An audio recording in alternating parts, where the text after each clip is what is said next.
Bushcraft A to Z today. Okay, let's go up a little bit. There we are.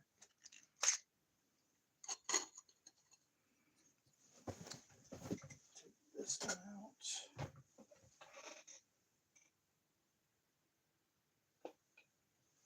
Okay.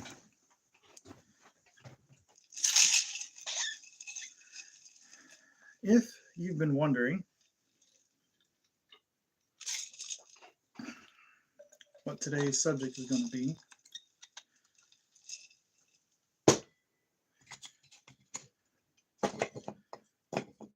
you know you're not wondering anymore.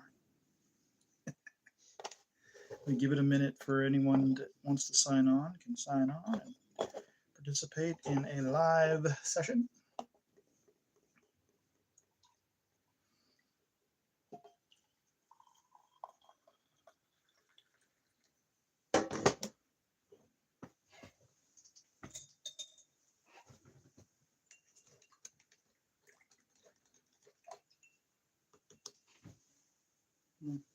Stop for a second.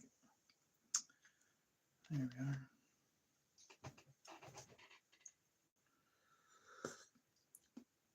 Hot.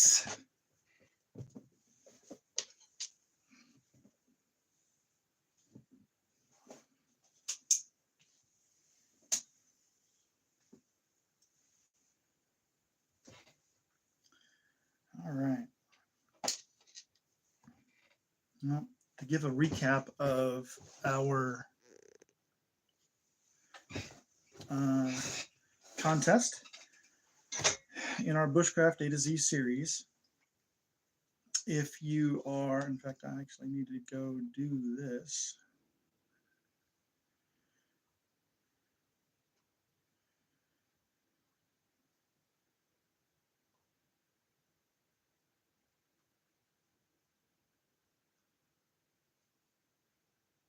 Oh, I need to switch. There we go. Give me just a second, guys. A little home housework.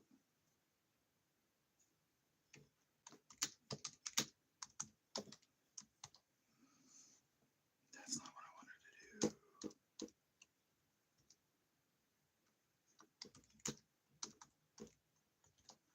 There we go. Boom. And boom.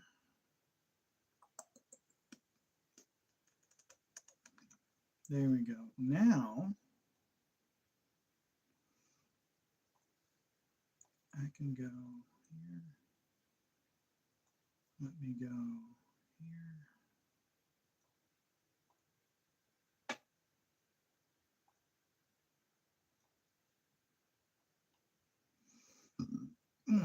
Excuse me.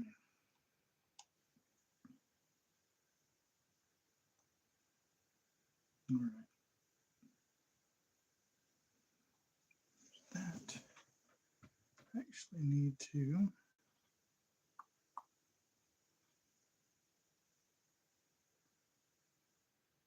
There we go. Good stuff. All right. Is this catching up? Come on now, catch up.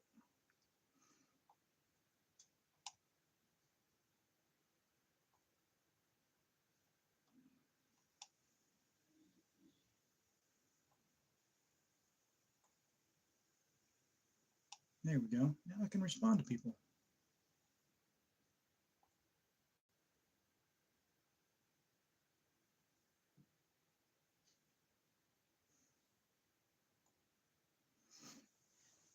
So our contest is to guess the next live subject, because all you have right now is the letter. You know what? This is K, J. Is it J? I don't even know. No, we just did J. K, L. L is next. No one knows what that is except me. And the contest is to guess the next one. If you feel like you want to guess the next one, guess the next one. And you will get these two items right here, this one and this one. In the previous one of the previous lives, Bushcraft A to Z, I actually brought that out and opened it up and showed everybody.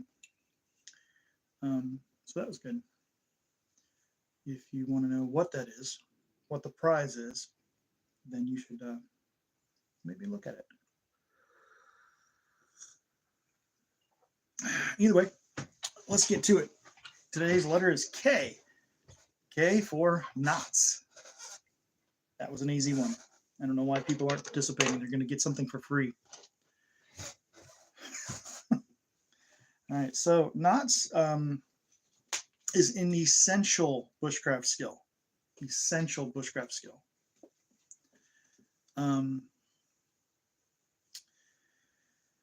Working with cord, rope of any kind is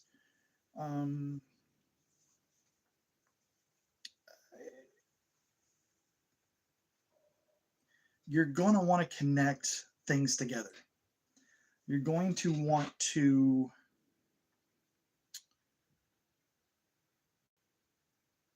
create a flexible, what they call a flexible anchor.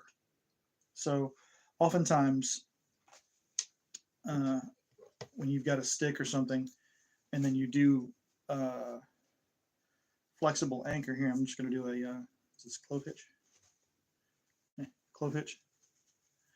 So it's an anchor on one point, but then you've got a flexible piece of cord on the other end.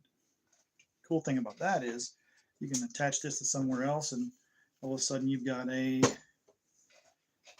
tent pole, right?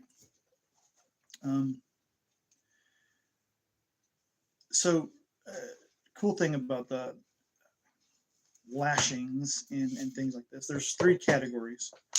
There's knots, lashings, and hitches. The way I categorize them is a knot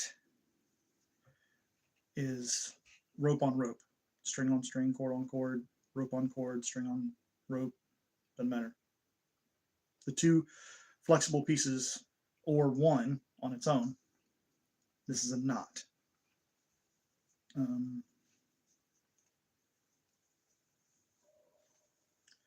A hitch attaches to a piece of something. So knot plus one. Okay. A lash puts two things together. So it's a connector that puts two things and makes them together. I know this is loose. It's not strong at all, but I'm conveying the idea. You're putting two things together. So, you know, if this was continued down on here, like this would be a tent opening, get inside right here. You put that third piece that goes on down. That'd be for the tent ridge pole type thing. But so the three categories are knot, hitch, lash.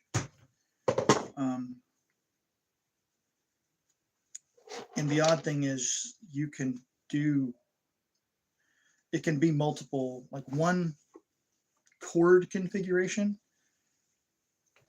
can be a hitch. The same cord configuration can be a lash. I'll give you an example. I just doubled my line. Okay, found the middle point. And I'm going to, in the center here, I'm going to go under. All right, let me get a little better here. Put that a little centered. I'm going to go under, make this thing.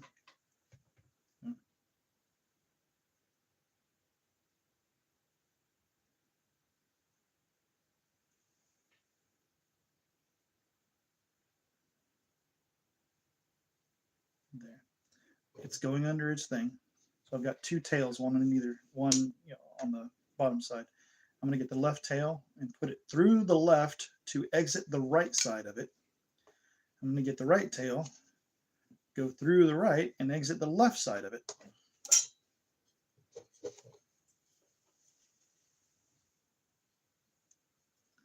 There's the middle.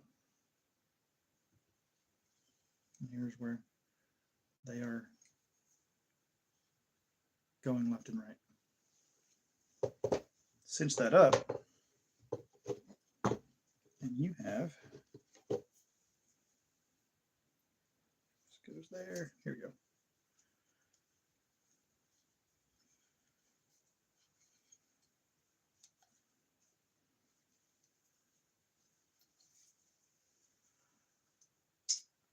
A tight little knot hitch that comes off the center, but has the ropes going in opposite directions. Cool thing on that one is you can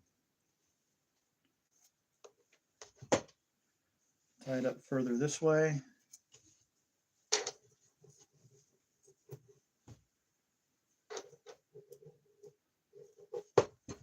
And that way, and all of a sudden you've got something you can use, maybe a swing or whatever, but it's solid that way. That's a hitch.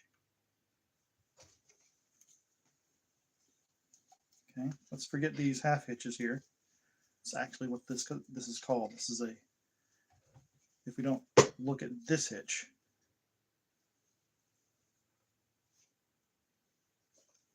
that is known as a half hitch. Anyway, extra piece of information. All right, so I'm going to loosen up this thing here, and I'm going to do the exact same thing to this pile of wood here.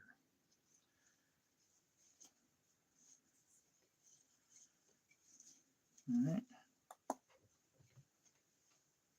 Stay right there, okay? All right.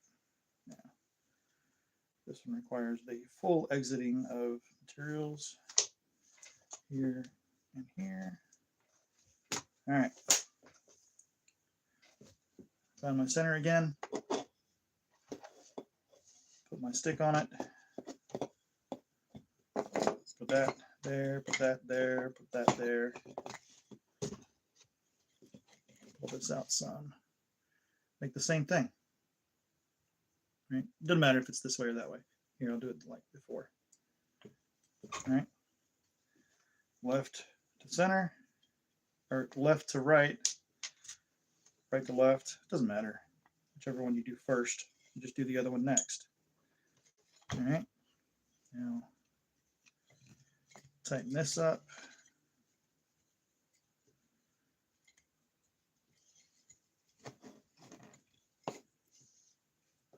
And I can tighten this.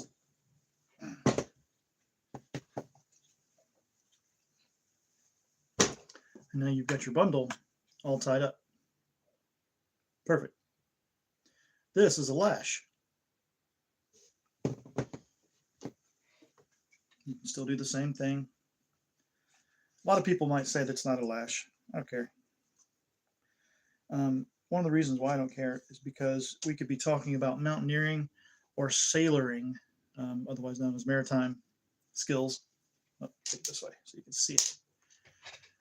And the same, it would be a different definition, and it would be absolutely correct on a different way.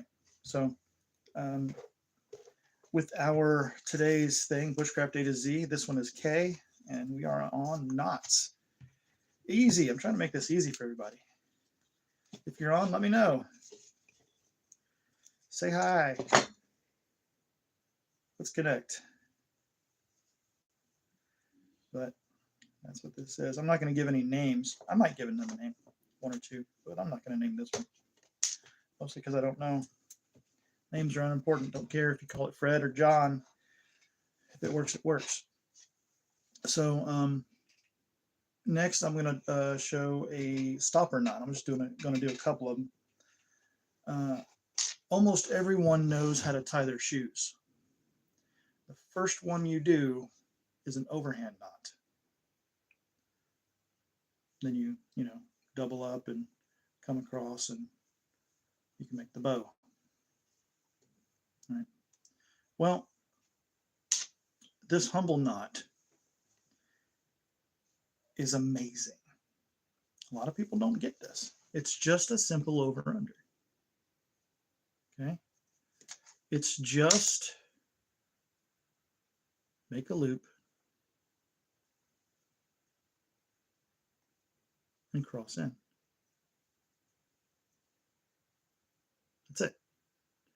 What can you do with this? Oh, my friend, my friend, my friend.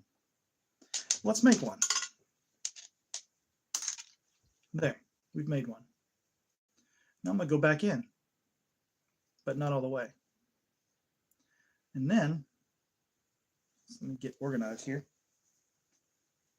There we go. And then, along the rope here, I'm going to make another knot, including the rope. Another overhand knot. So I've got an overhand knot here with the rope going in it. And I've got this knot here that is a slip knot. It allows one to go up. It allows for slipping, but also for tensioning. So small it got. And then how long it can get. This is 2 overhand knots. That's it. Just organized in such a way as to make a loop. A tensioning loop. You could actually make it 2 loops. This is overhand knot. This is just an overhand knot. A lot of people don't understand how to, they'll know, if you know bushcraft at all, you know the story of the rabbit in the hole, right? So the rabbit comes up the hole, comes out of the hole in the ground, goes around the tree, and goes back in the hole, right? To make a bowline knot. That's a loose one. There we go. To make a bowline knot. Kind of looks like a figure 8, but with some tails going in specific directions. Well, everyone knows that, but they don't know the correlation to the overhand knot. So here's an interesting thing. I'm going to make an overhand knot. I'm going to make it a slip knot. And that's the only thing I do is I don't pull the tail through. If I pull the tail through, it's an overhand knot. If I put the tail back in or don't pull it through, it's a slip knot because it slips. Right? Okay, I do that and then make the knot a little bit loose here. Okay, so I've got the tail here and I got the loop here. If I pull this back up and put it by the loop a little ways and then pinch it with that loop still in it,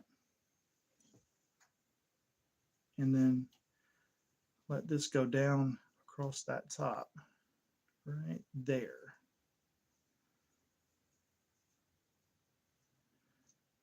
I've just made a variation of the bowline knot.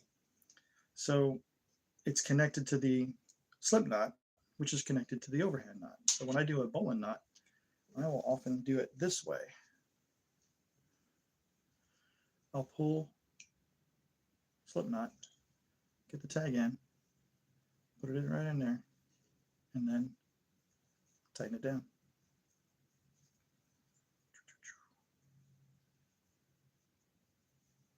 There. Boom. So overhand knot. If you, I'll do this. Everyone knows the clove hitch.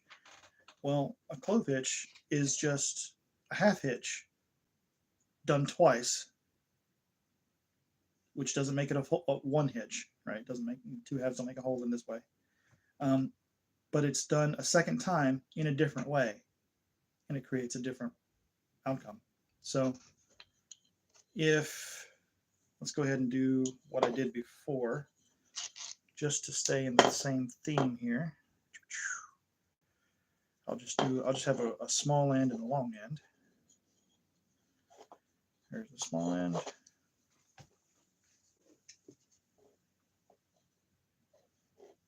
There's the long end. There we go. There. Now, tighten it down.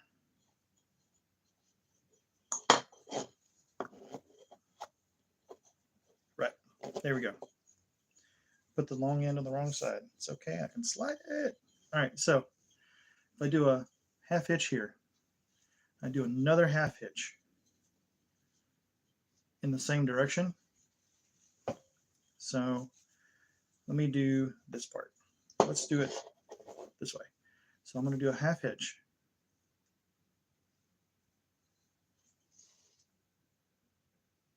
I'm going to do another half hitch in the opposite direction.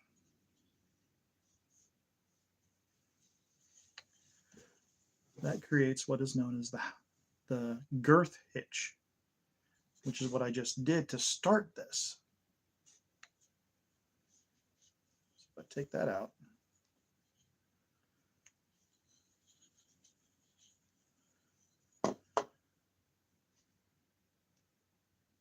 isn't that what I just showed you? Pull this around, pull it in. That's exactly the same thing. It's just two hitches done in opposite directions. So there's one hitch on one direction, one hitch on the other direction, and all of a sudden we have what's known as the girth hitch, this one.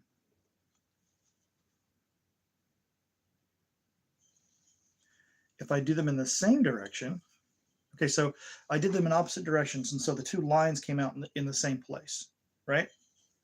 So if I do them opposite directions, the two ropes, the one that goes to the, let me do a longer one. Let me get the big stick out here. All right.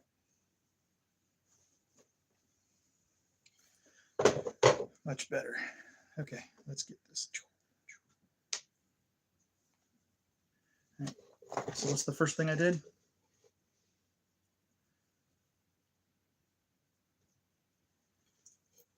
Did this thing. This is a girth hitch. Okay. Short one goes in that way. Long one. I did it opposite again.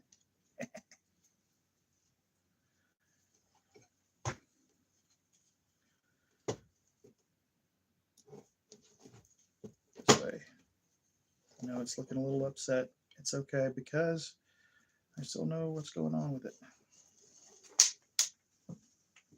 All right, so tighten that down, tighten this down, pull out, pull together. There we go. Now, if I come up here and I do opposite hitches, opposite half hitches, it creates a girth hitch, another one that I just did here. I just did it here. And it's just around, instead of around more rope. So the interesting thing, the girth hitch, it's a girth knot turned into this hitch. This is a girth hitch. Now, that's me doing two half hitches in opposite directions. That creates the lines coming down in the same direction. Now, back that up, and I do two half hitches in the same direction.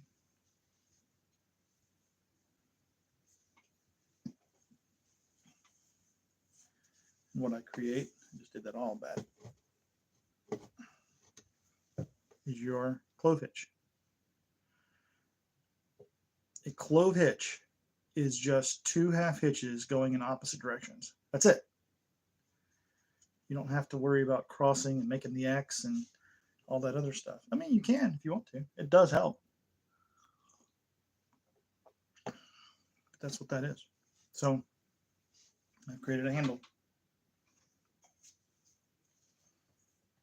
Slide it closer, and I've got hit people. Not just anyone, the bad guys.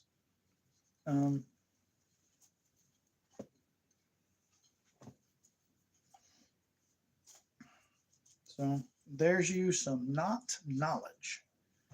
Now,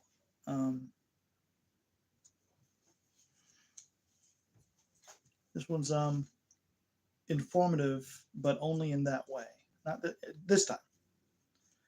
Now, the holistic part that normally goes with it. Let me see if I can. Here we go. Yeah. Remember, is for a lot of people, knots are difficult, and knots were difficult for me when I first started. But the consequence of not giving up consequence of not giving up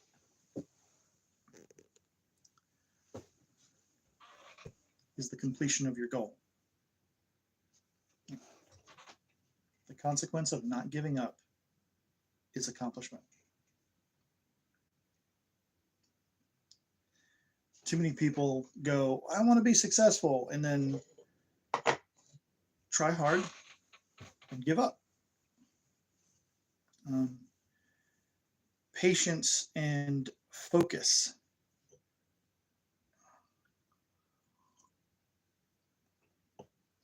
Patience and focus.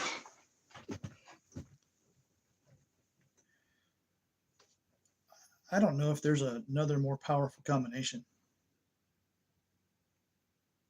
Patience is a strong combination, but if you don't have focus, then patience is just docileness. If you have focus, but you don't have patience, you're going to focus on that, then that, then that, then that, then that, then that. It'll look like you're distracted. You're just focused, but you're not directed. Okay. It takes patience and focus to learn how to tie knots, to learn cord work, as I call it. It does. It takes a lot of patience for almost everyone out there, because the concept of using a flexible, strong material to bind things together, or to hang a bush pot, or whatever we may need it for, when it comes, whether it's camp construction or whatnot. Now, we in the Always Training and Woodland Warrior curriculum for the woodland side of things, we teach knot work and lashes and things, but only as a reinforcement for when it comes to construction. Reinforcement. So when we do camp construction, we'll create a shelter, and the thing that connects the wood, the sticks together, will be notches. We'll use notches for the purpose of connecting wood together. We'll use lashes to make sure those notches work. Oftentimes we'll do a notch, and because we also, part of our toolkit is our gimlets, which are a handheld way to drill in wood.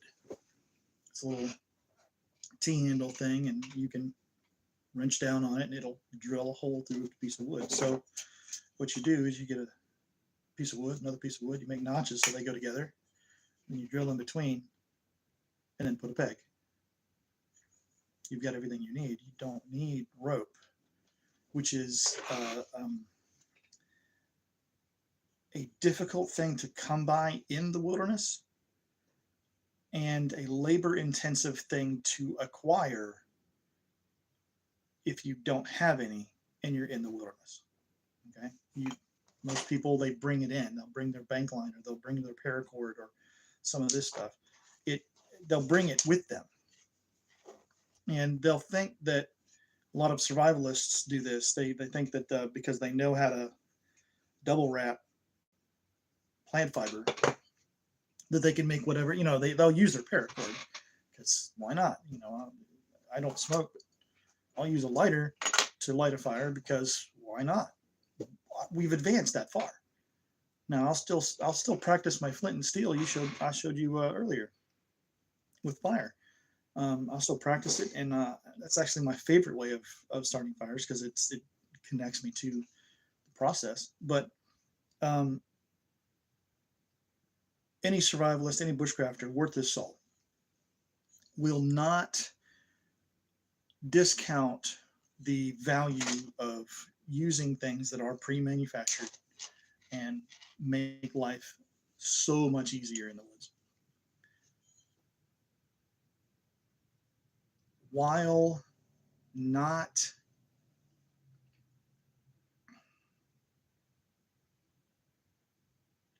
becoming blind to the truth of what it would take to utilize the skills they think they have in a real life survival situation. So, going back to the whole thing, making rope in the woods is hard. It'll take you. You'll set up camp, and you'll go like, oh, well, my skill set involves using rope to lash together the ridge pole for my debris hut. I don't have any rope. All the trees here, the limbs are too high for me to lay, be convenient enough to lay the ridge pole onto. I don't see any forked sticks where I can get to that are strong enough. They're all kind of weak and thin. I don't know what to do.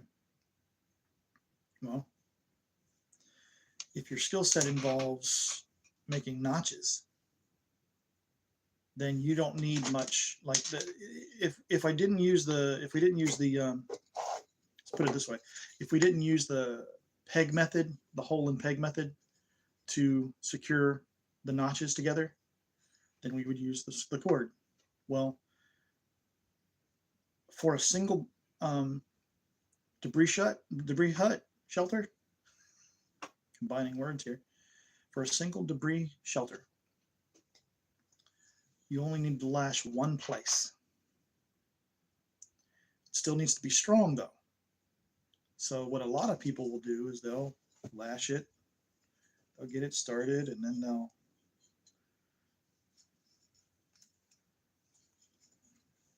wrap it here, and wrap it around here, and wrap it here, and just like double it up 100 times. If your skill set involves notches, then you're not going to lash this up 100 times. You're going to use all of maybe 1 foot of string. Tie it around once or twice if you can, and overhand, and then do another overhand knot in the opposite direction. That makes a square knot.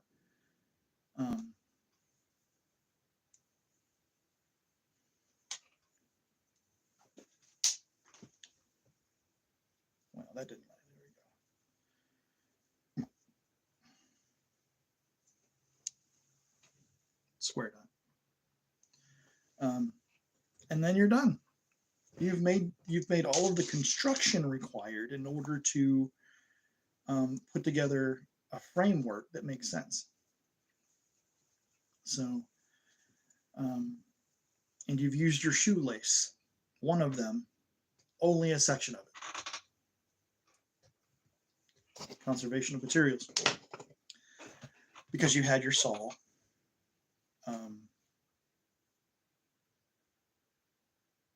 Now, not discounting equipment. One more thing, and then we'll be done. A saw, like a knife, like an axe, like a cordage. All of these things are gear that you bring into the woods. And I just made an argument of what if you don't have some of the stuff that you normally bring in the woods. A saw. Where's the one I had? It was just here. There we go.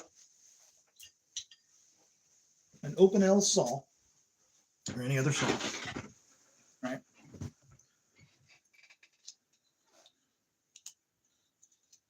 Okay. This thing right here, small as it is, will cut whatever notches you need to for camp construction, not just like the campfire, the camp kitchen trellis or anything like that. Not just small stuff like that, but for camping, shelter construction, this will do all the knots you need.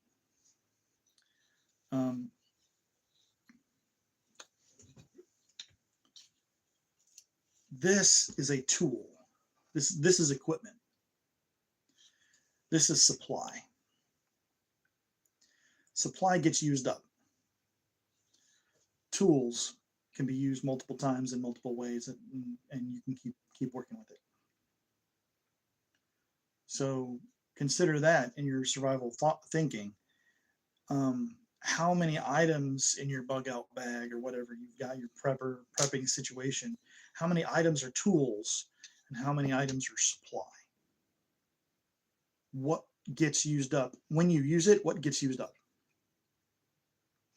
And do your best to minimize how much gets used up. And one way to do that in this situation is find ways not to use this.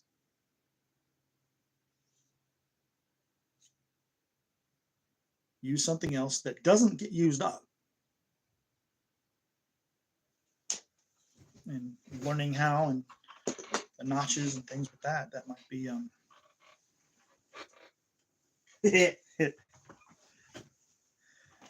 that might be one of the ways you can do that. So I just checked just to make sure. And y'all, let's pause for the calls for a second.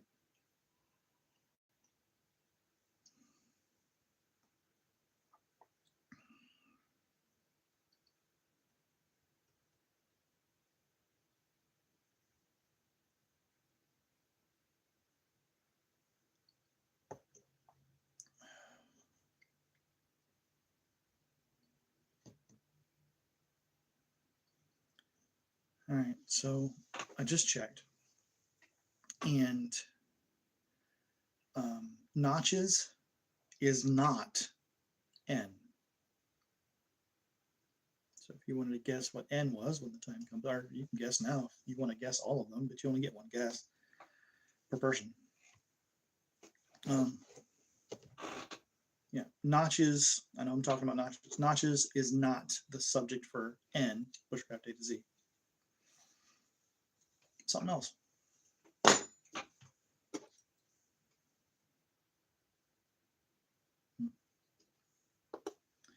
Well, that's about it, guys. I hope you got something useful out of this. I'll keep doing this until Z. I've had this list for a good long while. I just haven't implemented on it, and recognizing that that's something I need to work on here. I'm doing what I said I was going to do. So, focus and perseverance, the ability to keep going, endurance. Here, your mental endurance to be able to focus in and learn your knots, things like that. That's the holistic nature of knots work, because that is the most common experience when people first learn knots. It's just that it's frustrating as crap. And as I showed today already, a lot of knots build from other knots. And so to make life easier, there's just a couple of different knots you need to know. And then if you understand the essence of how to make those knots, then you can create knots. I doubt that there's a knot configuration that hasn't been discovered yet or created, but from your own point of view and your library of knots that you have in your brain, you can create knots that you haven't seen yet. If you understand the essence of how knot work works, how the binding, it's friction tight. That's what it is. It's just what you do is when you do more wraps or tie in a different way, it creates more friction, more surface area. That's why, in a lot of ways, soft rope is tighter rope, because what it does, it'll flatten out and become more friction, have more friction. But anyway, knots aren't as difficult if you look at the essence of them. Learn your overhand knot and see what else you can do with it. And as I always like to say, all right, now, what'd I say? Oh, it's up there. Oop. What I always like to say is, get lost, but never lose your way.